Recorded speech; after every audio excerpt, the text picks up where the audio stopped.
सर्वाञ्जत्तेन्द्र जगत्याञ्जगतो तेन त्यक्तेन भुञ्जीथामागृधाः कस्यस्मिद्धनम् कुर्वन्नेवेह कर्माणि जिजीविषेच्छतगोसमाः एवं त्वरिनान्यथेतुस्ति न कर्म लिप्यते नरे असुरजानामते लोका अन्धे न तमसावृताः तांस्ते प्रीत्यापि गच्छन्ति ये के चात्महनो जनाः अनेजदेकं मनसो जवीयो नैनद्देवा आप्नुवन् पूर्वमरिषत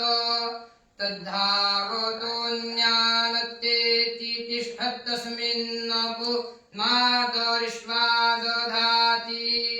तदेजति तन्नैजति तद्दूरे तद्वन्दिके तदन्तरस्य सर्वस्य तदो सर्वस्यास्य वैशतः जस्तु सर्वाणि भूतान्यात्मन्नेव नुपश्यति सर्वभूतेषु चात्मानन्ततो न विचिकित्सति यस्मिन् सर्वाणि भूतान्यात्मैव भूद्विजानतः तत्र को मोहः कः शोक एकत्वमनुपश्यतः सपर्जगाच्छुकरमका यमव्रणमस्नाविरग्गो शुद्धमपा पविद्धम् कविर्मणिखे परे भोः स्वयंभूर्जाथा तथ्यतोऽर्थान् व्यदधाच्छाश्वतीभ्यः समाभ्यः अन्धन्तमः प्रविशन्ति ये सम्भूतिमुपासते ततो भूय इव ते तमोजौ सम्भूत्यागुरताः अन्यदेवाहुः सम्भव दन्यदाहुरसम्भवात्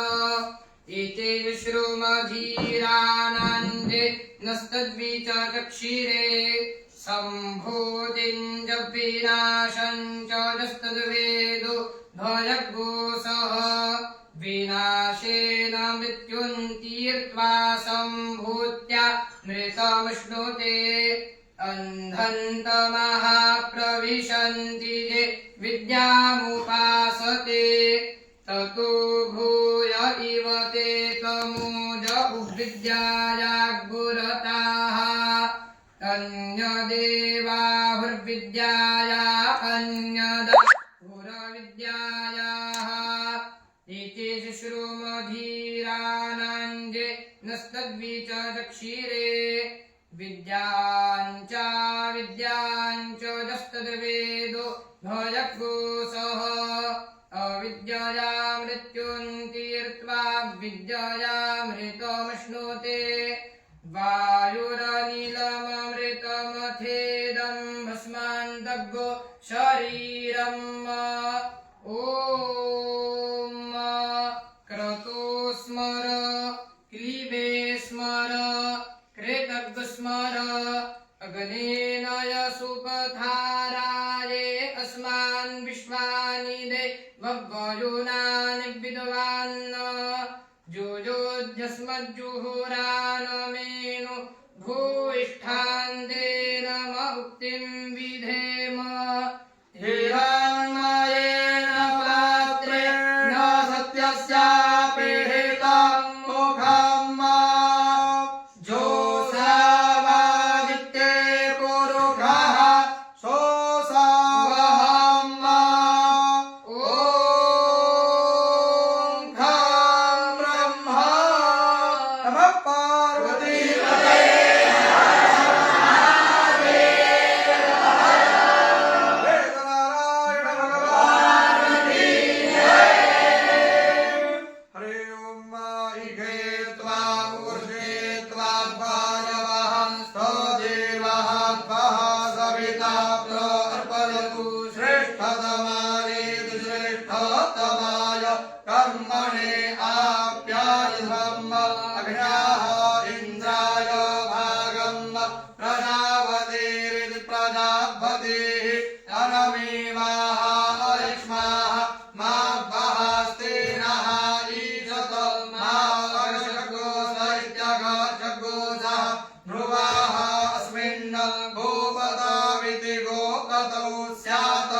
ह्रीं